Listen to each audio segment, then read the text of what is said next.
नमस्कार, मी Milind Gaikwad, MK news channel भोकरसाठी। आज भोकर शहरामध्ये अनेक वर्षापासून असलेलं अतिक्रमण काढण्याचा कार्यक्रम चालू आहे। आंबेडकर चौक, डॉक्टर बाबासाहेब आंबेडकर चौकामध्ये हे जे अतिक्रमण होतं ते काढण्याचा नगरपालिका प्रशासन असेल, सार्वजनिक बांधकाम विभाग असेल, शासनातर्फे हे अतिक्रमण काढण्याचा काम चालू आहे। अत्यंत गजबजलेला असा चौक म्हणजे डॉक्टर बाबासाहेब आंबेडकर चौक भोकर, आणि अनेक दिवसापासून असलेलं हे अतिक्रमण शासन काढत आहे आणि लोकांना मोकळा श्वास घेण्यासाठी शासन प्रयत्न करणार आहे।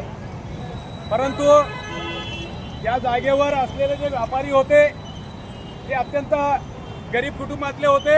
यांचं घर आणि जीवन कुटुंब या जागेवर चालत होतं।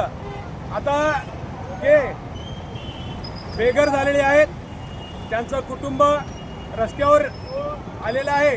शासनानं या जे व्यापारी होते त्या व्यापाऱ्यांसाठी स्वतंत्र गाळे बनवून देण्याची प्रयत्न करावेत।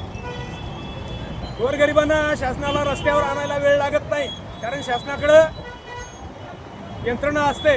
परंतु हे जे रस्त्यावर आलेले कुटुंब आहेत त्या कुटुंबांना शासन काय करणार आहे? त्यांना स्वतंत्र गाळे बांधून देणार आहे का? स्वतंत्र कॉम्प्लेक्स बांधणार आहे का? हा सुद्धा प्रश्न आहे। राहिला प्रश्न हातगाडेवाल्यांचा, ते हातगाडेवाले रस्त्यानं गाड्यावर केळी विकतात, फ्रूट विकतात, वेगवेगळे प्रकार विकतात। या हातगाडेवाल्यांना शासनानं फुटपाथवर बसू द्यायचं की नाही हा शासनाचा प्रश्न आहे।